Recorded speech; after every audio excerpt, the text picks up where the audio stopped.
Hallelujah. Praise the Lord. Hallelujah. Praise the Lord. Hallelujah. Praise the Lord. మంచి కాపరి వందనం, మంచి కాపరి స్తోత్రం, కరుణామయుడా వందనం, కరుణామయుడా స్తోత్రం, ప్రేమామయుడా వందనం, ప్రేమామయుడా స్తోత్రం, పరమ వైద్యుడా వందనం, పరమ వైద్యుడా స్తోత్రం. Hallelujah. Praise the Lord. Hallelujah. Praise the Lord. Hallelujah. Praise the Lord. క్రీస్తునాథుని యందు మిక్కిలి ప్రియ సహోదరి సహోదరులారా, ఒక వ్యక్తి పండ్లు కొనుక్కోవాలని పండ్ల మార్కెట్కి వెళ్ళాడు. పండ్లు అమ్మేటువంటి షాపు దగ్గరికి వెళ్ళాడు ఫ్రూట్స్ కొనుక్కోవాలని. అక్కడికి వెళ్ళిన తర్వాత చాలా రకాల పండ్లు అతనికి కనబడ్డాయి. వాటిల్లో అతని యొక్క దృష్టిని ఆకర్షించింది ఏమిటి అంటే, ఏ పండ్లు అంటే ద్రాక్ష పండ్లు, చాలా బాగున్నాయి. అయితే అక్కడ చాలా రకాల ద్రాక్ష పండ్లు ఉన్నాయన్నమాట. మొదట ఈ వ్యక్తి ఆ షాపు యజమానితోటి, ఏమయ్యా అక్కడ గుత్తిగా ఉన్నాయి చూడు ద్రాక్ష పండ్లు, అవి కేజీ ఎంత అని అడిగాడు. ఆయన అన్నాడు, కేజీ 150 రూపాయలండి అన్నాడు. ద్రాక్ష పండ్లు గుత్తిగా ఉన్నటువంటివి కేజీ ఎంత? 150 రూపాయలు అన్నాడు. ఆ ప్రక్కనే విడిగా ఉన్నాయి కదా ద్రాక్ష పండ్లు, అవి కేజీ ఎంత అన్నాడు. అవి 50 రూపాయలేనండి అని చెప్పాడు. అవి ఎంతంట? 50 రూపాయలేనండి అని చెప్పాడు. ఇతనికి ఆశ్చర్యం వేసి, సుమారుగా అవి రెండు కూడా ఒకే రకంగా ఉన్నాయి కదా, చూడటానికి ఒకే రకంగా ఉన్నాయి కదా, ఎందుకని ఇవి 150 రూపాయల కేజీ కిలో, అవి 50 రూపాయలు మాత్రమే కిలో అంటే, ఆ షాపు యజమాని ఈ విధంగా చెప్పటం ప్రారంభించాడు, సార్ ఇవి గుత్తికి అంటి పెట్టుకొని ఉన్నాయి. దేనికి అంటి పెట్టుకున్నాయండి? గుత్తికి, తెలుసు కదా, గుత్తిలాగా ఉన్నాయి. ఆ కాసినటువంటి కొమ్మకి అవి అంటి పెట్టుకొని ఉన్నాయి. అవి త్వరగా పాడు కావు. ఏం కావంటండి? త్వరగా పాడు కావు. అవి త్వరగా పుచ్చిపోవు, త్వరగా పుచ్చిపోవు. అవి కొన్ని రోజుల వరకు కూడా రుచికరముగా ఉంటాయి, త్వరగా పుల్లగా మారవు అన్నాడు. త్వరగా పుల్లగా, అందుకనే వాటి రేటు ఎక్కువ. ఏ ద్రాక్ష పండ్లైతే ఆ కొమ్మకి ఆ గుత్తికి అంటి పెట్టుకొని ఉంటాయో, దగ్గరగా ఉంటాయో, వాటి విలువ ఎక్కువ అని చెప్పాడు. తరువాత ఆ విడిపోయినటువంటి పొడిగా ఉన్నటువంటి ఆ ద్రాక్ష పండ్ల కళ్ళు చూపిస్తూ, అవి 50 రూపాయలు మాత్రమే, ఎందుకంటే అవి గుత్తి నుండి దూరం అయిపోయాయి. ఆ ద్రాక్ష గెల నుండి ఏమైపోయాయి? అవి విడిపోయాయి. అవి గుత్తి నుండి దూరముగా ఉన్నాయి కాబట్టి, విడి అయిపోయాయి కాబట్టి దాని విలువ తక్కువండి, దాని వెల తక్కువండి. ఎందుకంటే అవి త్వరగా కుళ్ళిపోతాయి, అవి త్వరగా పాడైపోతాయి, అవి త్వరగా పుల్లగా మారిపోతాయి. కొన్ని రోజులు వాటిని అలాగా ఉంచితే వాటిని పడవేయవలసి వస్తుంది. కాబట్టి వాటి విలువ చాలా తక్కువ, వాటి విలువ తక్కువ అని చెప్పాడు. క్రీస్తునాథుని యందు మిక్కిలి ప్రియ సహోదరి సహోదరులారా, మన దేవాలయ ప్రతిష్ఠ మహోత్సవాన్ని కొనియాడుకుంటుండగా మనందరం గుర్తుపెట్టుకోవాల్సింది ఏమిటి అంటే, ఎవరైతే దేవాలయానికి వచ్చి దేవుడు అనేటువంటి కొమ్మతోటి, దేవుడు అనే చెట్టుతోటి, దేవుడు యొక్క ఆలయముతో అంటి పెట్టుకొని ఉంటారో అటువంటి వారు విలువ కలిగినటువంటి వారుగా బ్రతుకుతారు. Hallelujah, praise the Lord, praise the Lord. ఎవరైతే ఈ దేవుడు అనేటువంటి ఈ దేవాలయానికి, దేవుని యొక్క నివాస స్థానానికి విడిపోయి దూరంగా ఉంటారో, రాకుండా ఉంటారో అటువంటి వారు దేవుని యొక్క వృత్తి నుండి, దేవుని యొక్క చెట్టు నుండి, దేవుని యొక్క కొమ్మ నుండి విడిపోయినటువంటి వారిగా ఉండి విలువ తక్కువ వారిగా, జీవితంలో విలువ లేనటువంటి వారిగా, అదేవిధంగా త్వరగా పాడైపోయేటువంటి వారిగా వారి జీవితాన్ని వారు జీవిస్తూ ఉంటారు. చాలా సందర్భాలలో నేను దేవుని యొక్క ఆలయానికి వస్తే నాకేంటి, దేవుని యొక్క ఆలయానికి ఎందుకు వెళ్ళాలి? ఒకసారి నేను జరిగినటువంటి వాస్తవం మీతో చెప్తున్నాను. ఆదివారం పూజ అయిన తర్వాత ఆ సంఘములో ఉన్న ఒక వ్యక్తి నా దగ్గరికి వచ్చి, ఫాదర్ గారండి, నేను మీ వాక్యం అంతా విన్నానండి అన్నాడండి. మీ వాక్యం అంతా విన్నాను ఫాదర్ అని, చాలా బాగా వాక్యాన్ని చెప్పారండి అన్నాడు. అనేసరికి నిన్ను గుళ్ళో చూడలేదే, మా ఇంటి దగ్గర మంచం మీద పడుకొని వాక్యాన్ని విన్నానండి, కానీ చాలా బాగా చెప్పారండి అన్నాడు. చాలా బాగా చెప్పారండి వాక్యాన్ని అన్నాడు.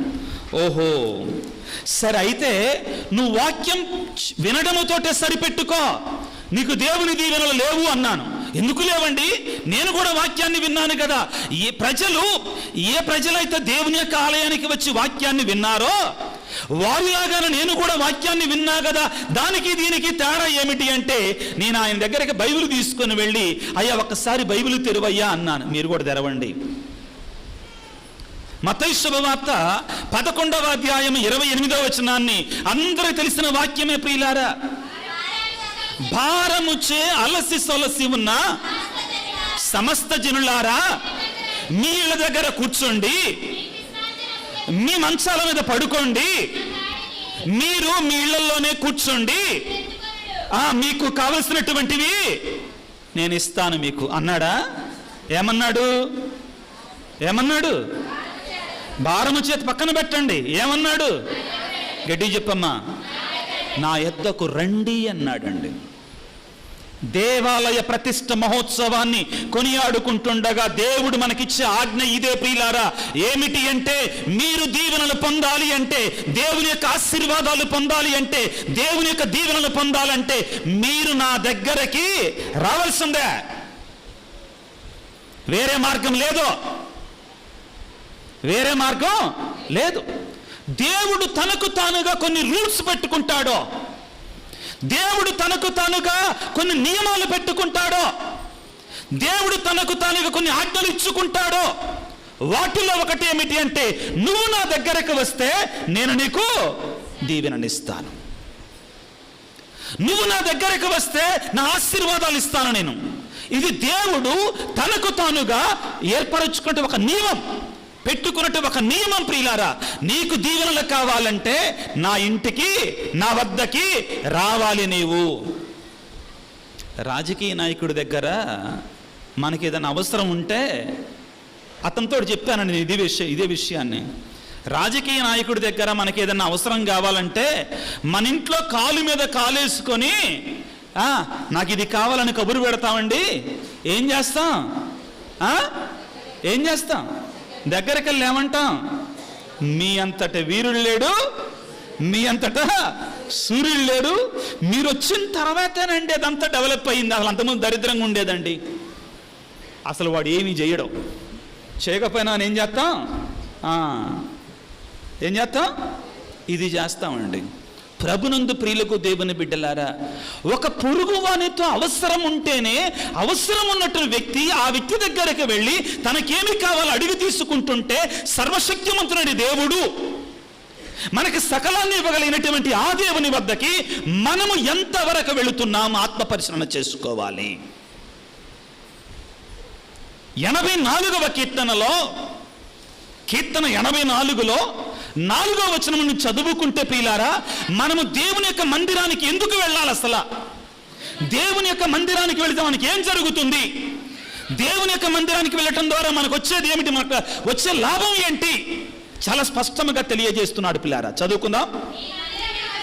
నీ మందిరానికి వచ్చి నీ మందిరములో వసించుచు ఎల్లవేళలా నిన్ను స్తుతించువారు ధన్యులుగా ఉంటారంటండి. Hallelujah, praise the Lord, praise the lord.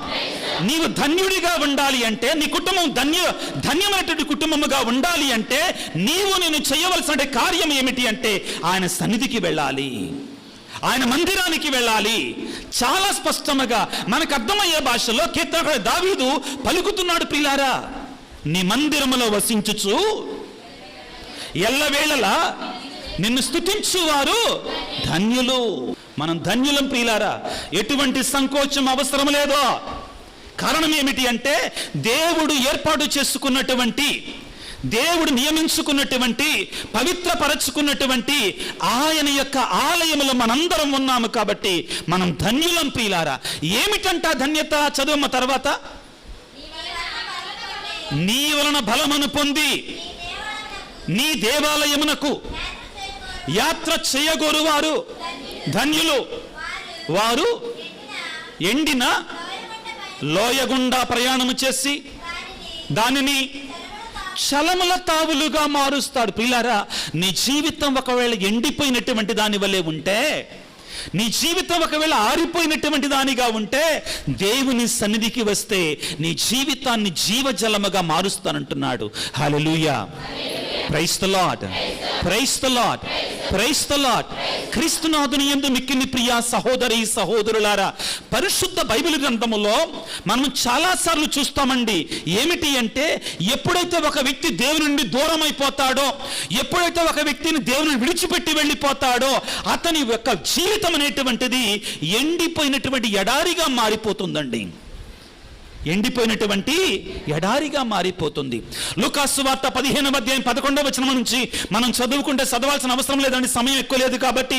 ప్రియులారా, ఏం జరుగుతుంది అక్కడ? దుడుకుచున్నవాడు తండ్రి వద్ద నుండి దూరముగా వెళ్ళిపోతాడు. ఏం జరుగుద్ది అక్కడ? గొప్ప కరువు దాపురించెను.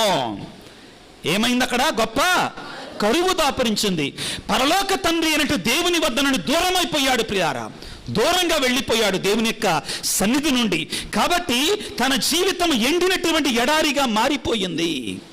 ఈనాడు మనందరము కూడా దేవుని యొక్క సుందరమైన ఆలయాన్ని నిర్మించుకోవటం మాత్రమే కాదండి, కానీ ఆ దేవుని యొక్క సన్నిధికి మనం పదే పదే రావాలి ప్రియులారా. ఎంతగా రావాలి అంటే, నీవు వచ్చి వెళ్ళి దేవుని యొక్క మందిర ద్వారం అనేటువంటిది అరిగిపోవాలి. ఏం కావాలి? అరిగిపోవాలి ప్రియులారా. అప్పుడు దేవుడు సంతోషిస్తాడు, దేవుడు నీకు వరాలను ఇస్తాడు, దీవెనలను ఇస్తాడు. మనం ఏం చేస్తాం? ప్రారంభంలో చెప్పాను కదా, ఫాదర్ గారండి నీ వాక్యాన్ని నేను బాగా విన్నానండి, చాలా బాగుందండి. ఈ రోజుల్లో ప్రియులారా గుర్తుపెట్టుకుందాం, ఈ రోజుల్లో ఏం జరుగుతుందండి? బాగా ఫోన్లో వాక్యం వినటం అలవాటైందండి. నేను కూడా ప్రీచ్ చేస్తున్నా, అబద్ధం ఎందుకు ఆడాలి, ఉన్న నిజాన్ని చెప్తున్నానండి, నేను కూడా వాక్యం చెప్తున్నా. కానీ ప్రియులారా, మనం దేవుని సన్నిధికి రావటానికి అది ప్రత్యామ్నాయం కాదో, నేనే చెప్తున్నా స్వయంగా. పరిశుద్ధ ఫ్రాన్సిస్ పాపు గారు ఏమన్నారు అంటే, ఫోన్లో పూజలు చూడటం కానీ, ఫోన్లో వాక్యం వినటం కానీ నిజాయితీగా మనం వచ్చి వ్యక్తిగతంగా దివ్యబలి పూజలో పాల్గొనడానికి సమానం కాదు. తప్పనిసరిగా మనం రావాల్సిందే దేవుని సన్నిధికి. అది దానితో సమానం కాదు ప్రియులారా, ఇది మనం గుర్తుపెట్టుకోవాలి. వ్యక్తిగతంగా మనందరం దేవుని సన్నిధికి రావాల్సిందే. చాలా స్పష్టంగా పలుకుతున్నాడు. ఏమిటి ప్రభువు? భారం వచ్చి అలసి సొలసి ఉన్న సమస్త జనులారా నా యొద్దకి రండి, అప్పుడు నేను మీకు శాంతినిస్తాను, సమాధానాన్ని ఇస్తానని పలుకుతున్నాడు. స్వయంగా దేవుడే పలుకుతున్నాడు. పిల్లారా, బిడ్డలారా, మీరు నా వద్దకు రండి, దీవెనను పొందండి. మలాకి గ్రంథములో 3వ అధ్యాయములో దేవుడు ప్రియులారా మనందరి కూడా సెలవిస్తున్నాడు. ఏమంటున్నాడు? దేవుని సన్నిధికి వెళితే మనకేం జరగబోతుంది అనే విషయాన్ని మనకి తేటతెల్లం చేస్తున్నాడు పిల్లారా. మలాకి గ్రంథము 3వ అధ్యాయం 7వ వచనాన్ని చదువుకుందాం. మీ పితరుల వలె మీరును నా ఆజ్ఞల నుండి వైదొలగి వాటిని పాటింపరైతిరి. మీరు నా చెంతకు వత్తురేని నేను మీ చెంతకు వస్తాను. ఎంత చక్కటి మాట అండి. మీరు నా దగ్గరకు వస్తే నేను కూడా మీ ఇంటికి వస్తా. మనం దేవుని దగ్గరకు వస్తే ఎవరు వస్తారు మన ఇంటికి? దేవుడు కూడా మన ఇంటికి. కానీ ఎప్పుడు వస్తాడు? ముందు మనం ఎక్కడికి వెళ్ళాలి? దేవుని దగ్గరికి వెళ్ళాలి. ఇక్కడ చాలామంది ఉన్నారండి, కొన్ని వందల మంది ఉన్నారు. చాలా సంతోషం. పండగని ఇంతమంది వచ్చారు, గుడి నిండా, బయట కూడా కూర్చొని ఉన్నారు. మీకు అందరికి ఒక ప్రశ్న అండి. మీ అబ్బాయి పెళ్ళైతుంటే, మీ అమ్మాయి పెళ్ళైతుంటే మీ ప్రక్కన వాడిని ఆహ్వానించావు. వాడు నీ ఇంటికి నేను రాను పోరా అని బిగుసుకొని కూర్చున్నాడు. వాళ్ళ ఇంట్లో పెళ్ళైతుంటే నువ్వు వెళతావా? వెళతారా? వెళ్ళారా? నిజమేనా? ఫిక్స్డా? వెళతారా వెళ్ళరా? చెప్పండి. వెళ్ళరా? క్షమాపణ లేదా? మన్నింపు లేదా? అక్కడ మాత్రం క్షమాపణ. నీకే ఎంత పౌరుషం ఉంటే దేవుడికి ఎంత పౌరుషం ఉండాలండి. కాబట్టి దేవుడు అంటున్నాడు, నువ్వు నా ఇంటికి వస్తే నేను కూడా నీ ఇంటికి, మీరు నా చెంతకు ఒత్తురైన నేను కూడా మీ చెంతకు. మీరు దేవాలయం అనే దేవుని యొక్క ఇంటికి వస్తే, దేవుని యొక్క సన్నిధికి వస్తే దేవుడు కూడా నీ ఇంటికి వస్తాడు. Hallelujah. Praise the Lord, praise the Lord, praise the Lord. ఇదే వాక్యాన్ని ప్రియులారా యాకోబు పత్రికలో యాకోబు గారు మనందరికీ సెలవిస్తున్నాడు. పిల్ల ఇదే వాక్యం ఉంటుంది, కానీ ఇంకొంచెం ముందుకు వెళతాడండి యాకోబు గారు. యాకోబు పత్రిక 4వ అధ్యాయము 4వ వచనాన్ని చదువుకుందాం. 8వ వచనాన్ని చదువుకుందాం. ఒకళ్ళు స్పష్టంగా చదవండి అమ్మా. దేవుని దరికి చేరుకొనుడు, అప్పుడు ఆయన మీకు దగ్గర వాడగుదురు. ప్రియులకు దేవుని బిడ్డలారా, మనందరము కూడా దేవుని సన్నిధికి రావటాన్ని మనందరం అలవాటు చేసుకోవాలి. ఎప్పుడైతే మనం దేవుని సన్నిధికి రావటం అలవాటు చేసుకుంటామో ప్రియులారా, దేవుడు మనందరినీ కూడా దీవిస్తాడని మొట్టమొదటి సందేశముగా ఈరోజు మనందరికీ దేవుడు ప్రసాదిస్తూ ఉన్నాడు. ఈనాడు ప్రత్యేకంగా ఆ దేవుని యొక్క సన్నిధిలో ఉన్నట్టు మనందరము కూడా ఈ దేవాలయ ప్రతిష్ట వార్షికోత్సవాన్ని కొనియాడుకుంటున్న మనందరము కూడా ఆ దేవాది దేవుడు మనకు ప్రత్యేకంగా ఈ స్ఫురణ మనకివ్వాలని, ఈ తలంపు మనకివ్వాలని ఇక్కడ దేవుడు నివాసం ఉంటున్నాడు. ఇది పవిత్రమైన స్థలము. ఇక్కడికి మనం ఆహ్వానిస్తున్నాడు. ఇక్కడికి వచ్చినప్పుడు మనము భక్తితో విశ్వాసముతో మనము జీవిస్తే మనకు దేవుని యొక్క దీవెనలు వస్తాయి, దేవుని యొక్క ఆశీర్వాదాలు వస్తాయి అనేటువంటి ఆ తలంపును మనకు ప్రసాదించమని ఈనాడు అయ్యా నీ దేవాలయానికి వచ్చి నిన్ను ఆరాధిస్తూ ఉండగా, నీ పరిశుద్ధ బలి పూజల్లో పాల్గొంటూ ఉండగా మమ్మందరిని దీవించు నాయన. మా గ్రామాన్ని దీవించు ప్రభువా. మా గ్రామంలో ఉన్న ప్రతి కుటుంబాన్ని దీవించు నాయన. మా పాడిని, మా పంటలను దీవించు నాయన. మా చదువులను మీరు దీవించండి తండ్రి. మా ఉద్యోగాలను దీవించండి నాయన. అనారోగ్యంతో బాధపడుతున్న వారికి స్వస్థత ప్రసాదించండి తండ్రి అని ఆ దేవాది దేవుని మనం వేడుకుందాం. మన విచారణ గురువుల కొరకై, ఈరోజు మన మధ్యలోనికి వచ్చిన గురువుల కొరకై, అదేవిధంగా ప్రియులారా మన విచారణలో ఉన్న ప్రతి కుటుంబం కొరకై కూడా ఆ దేవాది దేవుని ఈ పరిశుద్ధ బలి పూజల్లో ఈ దేవాలయంలో వేంచేసి ఉన్నటువంటి ఆ దేవాది దేవుని భక్తితో విశ్వాసముతో ప్రార్థన చేసుకుందాం. పిత పుత్ర పవిత్రాత్మ నామమున ఆమెన్.